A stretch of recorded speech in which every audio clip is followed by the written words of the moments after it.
ating paksa ay tungkol sa pagbabagong anyo ng Kristo sa bundok, kasama si Pedro, Santiago at Juan. Ang tanong na ito ay nagmula sa seksyon ng komento sa channel na ito. Si Moses at Elijah ay nasa langit na nga ba? Marami ang napaniwala na nasa langit na daw si Elijah dahil ang transfiguration ni Kristo ang ginagamit na dahilan para sabihin na buhay daw si Moses at Elijah at nasa langit daw kasama ng ibang mga propeta. Ngunit kung susuriin mong mabuti ang talata, malalaman mo ang totoo. Malamang magulat ka pa kapag nalaman mo na si Moses at Elijah sa transfiguration ng Mesiya ay isa lamang pangitain at hindi isang pisikal at aktwal na pangyayari. Liliwanagin po natin ito sa ating pagpapatuloy. Ito ang ginagamit na dahilan ng mga taong naniniwala na may buhay pa ang kaluluwa pagkamatay ng tao. Pati na ang mga mangangaral at pastor ng sanlibutan, ito ang ginagamit nilang batayan sa kanilang palpak at baluktot na aral pagdating sa kanilang pagtuturo sa social media tungkol sa kaluluwang buhay at may malay pagkatapos mamatay. Babasagin lang po natin ang mga trip nitong mga pastor at mangangaral na sumasalungat at kumokontra sa aral ng tunay na Mesiya. Sapagkat hindi tayo dapat nakikisama at hindi natin dapat sinasang-ayunan ang kanilang mga maling aral at pagsalungat sa itinuturo ng tunay na Mesiya sa Biblia. Isisiwalat po natin at ipapakita sa lahat ang mga mali, baluktot at masamang aral na ganito para sa kaligtasan ng mga tinawag at hinirang at upang imulat ang kanilang mga isipan sa katotohanan sapagkat ito po ay inutos sa atin ng Biblia. Ang sabi sa Ephesians 5 verse 11. At huwag kayong makiisa sa mga walang bungang gawa ng kadiliman, kundi ilantad ang mga ito. Ang pandaraya ng Diablo at kanyang mga kampon ay very subtle. Kapag hindi mo sinuring mabuti, hindi mo mapapansin ang kanilang mali at masamang aral na matagal nang ini-inject sa mga isipan ng kaawa-awang mga tao, na madaling malinlang at madaya dahil sa kakulangan sa mga karunungan at totoong aral na itinuro ng Mesiya sa Biblia. Panahon na upang palayain ang inyong mga isip mula sa maling paniniwala at maling aral na masyado ng talamak at laganap sa sanlibutan. Ang mga aral tungkol sa may buhay daw at gumagalang kaluluwa pagkatapos daw mamatay ng tao. At ang aral daw tungkol sa purgatorio. At mga taong nakaakyat na daw sa langit pagkatapos mamatay. Ay mga mali at masamang aral na direktang sumasalungat at lumalapastangan sa aral at turo ng tunay na Mesiya sa Biblia. Sapagkat ang sabi ng Mesiya, wala pang umakyat sa langit maliban sa Kanya. At kapag tinutulan at kinontra mo ang pahayag na iyan ni Kristo, sa Juan 3:13, nangangahulugan lamang na isa kang Antikristo. Opo, tama po ang inyong narinig. Ano pa ba ang matatawag mo sa mga sumasalungat at kontra sa aral at itinuturo ni Kristo? Hindi ba Antikristo? Tama po ba? Ang inyong kaligtasan ay hindi lamang mahalaga para sa inyong sarili at mga mahal sa buhay. Mahalaga kayo sa Diyos, sapagkat nais niyang makasama kayo sa kanyang kaharian na itatatag ng ating Panginoon at tagapagligtas na si Yahushua na bababa mula sa langit sa araw ng resurrection. Kaya panahon na para iligtas ang inyong mga sarili, lumabas na kayo mula sa pang-alipin ng modernong espiritual na Babylonia bago pa kayo mapahamak na kasama niya. Sa ating pagpapatuloy, balikan natin at alamin ang sinasabi ng mga talata sa Biblia tungkol sa transfiguration ng Mesiya. At pagkaraan ng 6 na araw, ay isinama ni Jesus si Pedro, at si Santiago, at si Juan na kapatid niya, at sila'y dinalang bukod sa isang mataas na bundok. At nagbagong anyo siya sa harap nila, at nagliwanag ang kanyang muka na katulad ng araw, at pumuting tulad sa ilaw ang kanyang mga damit. At narito, napakita sa kanila si Moises at si Elias na nakikipag-usap sa kanya. At sumagot si Pedro, at sinabi kay Jesus, Panginoon, mabuti sa atin ang tayo'y dumito. Kung ibig mo, ay gagawa ako rito ng 3 tabernakulo, isa ang sa iyo, at isa ang kay Moises, at isa ang kay Elias. Samantalang nagsasalita pa siya, narito, ang isang maningning na alapaap ay lumilim sa kanila, at narito, ang isang tinig na mula sa alapaap na nagsasabi, ito ang sinisinta kong anak na siya kong kinalulugdan, siya ang inyong pakinggan. At nang marinig ito ng mga alagad, ay nangasubasub sila at lubhang nangatakot. At lumapit si Jesus at sila'y tinapik, at sinabi, mangagbangon kayo, at huwag kayong mga takot. At sa paglingap ng kanilang mga mata, ay wala silang nakitang sinuman, kundi si Jesus lamang. At habang sila'y nagsisibaba mula sa bundok, ay inuutos sa kanila ni Jesus na nagsasabi, huwag ninyong sabihin kaninumang tao ang pangitain hanggang sa ang anak ng tao ay ibangon sa mga patay. Ang ganitong kaganapan ay maituturing na isang napakagandang pangyayari na kadalasang mahirap para sa mga tao na tanggapin bilang isa lamang pangitain at hindi maituturing na isang aktwal na kaganapan. Paano ba natin dapat maunawaan ang kaganapang ito? Ano kaya ang sinasabi ng Biblia tungkol sa kaganapang ito? Hindi natin maaaring hayaan ang ating mga opinyon o ang mga sabi-sabi, palapalagay, at haka-haka ng ibang tao ang manguna kaysa sa sinasabi ng Biblia. Hayaan natin na ang Biblia mismo ang magbigay ng interpretasyon at paliwanag sa kanyang mga pahayag at salita.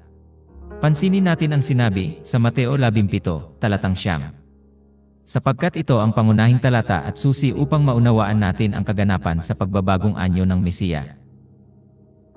At habang sila'y nagsisibaba mula sa bundok, ay inutos sa kanila ni Jesus na nagsasabi, "Huwag ninyong sabihin kaninumang tao ang pangitain hanggang sa ang anak ng tao ay ibangon sa mga patay." Ipinaliwanag ng Mesiya na ang nangyari sa bundok ay isa lamang vision o pangitain. A vision is not a material manifestation, but a supernatural picture perceived in a dreamlike event. According to Merriam-Webster Dictionary, a vision is something seen in a dream, trance, or ecstasy, a supernatural appearance that conveys a revelation. A thought, concept, or object formed by the imagination. A manifestation to the senses of something immaterial. The act or power of imagination, direct mystical awareness of the supernatural, usually in visible form. According to Britannica Dictionary, a vision is something that you imagine, a picture that you see in your mind. Something that you see or dream, especially as part of a religious or supernatural experience. A clear idea about what should happen or be done in the future. Makikita natin mula sa dalawang respetadong diksyonaryo na hindi sila nagkakalayo sa kanilang definition at kahulugan ng salitang vision o pangitain. Ayon sa Britannica at Merriam-Webster Dictionary, ang vision o pangitain ay isang bagay na nakikita sa isang panaginip, trance or ecstasy, mga pagpapakita at nadaramang mga bagay na hindi materyal. Isang supernatural phenomenon, mga bagay na nakikita na gawa ng konsepto at pahayag sa kaisipan na dulot ng kapangyarihan ng imahinasyon. Mga pangitain sa isang bagay na iniisip mo, mga larawan na nakikita mo sa iyong isipan. Isang bagay na nakikita o pinapangarap mo, lalo na bilang bahagi ng isang relihiyoso o supernatural na karanasan. Mga ideya tungkol sa kung ano ang pinahahayag na mangyari o gawin sa hinaharap. Marami tayong nakikitang mga halimbawa ng pangitain sa Biblia at naunawaan natin na kapag ang isang tao ay may pangitain, nakikita nila ang isang bagay gamit ang kanilang isip. Ang mga bagay na kanilang nakikita ay hindi pisikal na naroroon, kundi bunga lamang ng imahinasyon sa isip. Ang mga pangitain kung minsan ay tungkol sa mga totoong tao o mga pangyayari, ngunit ang mga taong nakararanas ng pangitain ay nagkakaroon lamang ng parang panaginip na karanasan at hindi aktwal na nakikita ang pisikal na tao o kaganapan. Isang halimbawa ang nangyari kay Pedro sa Acts 10 verse 9-19. Nang umakyat sa ibabaw ng bahay si Pedro upang manalangin, nakita niyang bukas ang langit at may isang sisidlang bumababa sa lupa na gaya ng isang malapad na kumot at nasa loob nito ang lahat ng uri ng mga hayop na may 4 na paa at ang mga nagsisigapang sa lupa at ang mga ibon sa langit.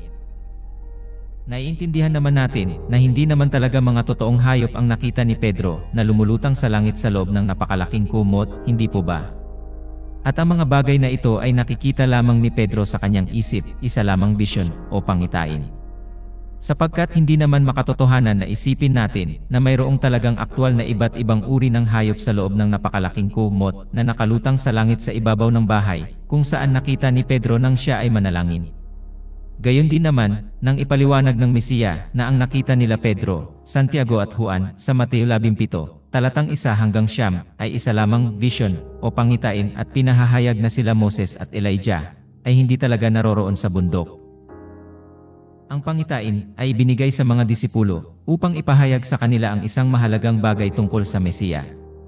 Ang sabi ng Mesiya ay hindi siya naparito para sirain ang kautusan o ang mga propeta. Sa halip, ang sabi niya na parito siya upang ganapin ang kautusan at ang mga sinabi ng mga propeta. Si Moises ay kumakatawan sa kautusan at si Elias naman ay kumakatawan sa mga propeta.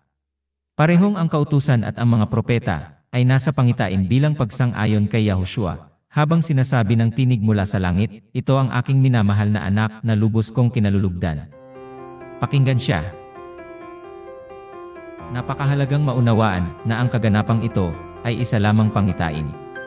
Hindi maaaring aktwal na nakikipag-usap si Yahushua kina Moses, sapagkat ito ay matagal ng patay. At ipinagbabawal ng kautusan ang sumangguni at makipag-usap sa mga patay.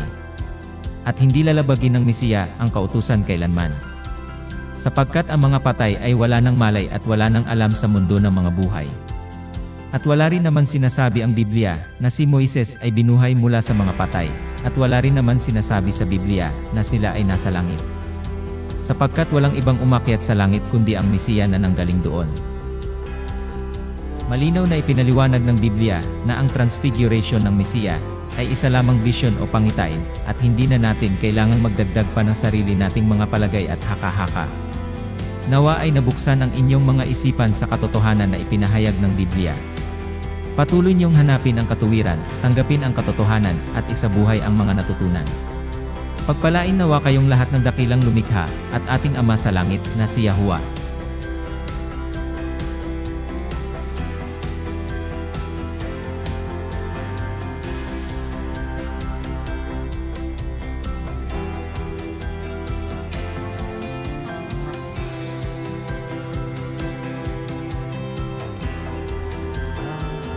Bible topics, questions, comments will be answered straight from the Bible.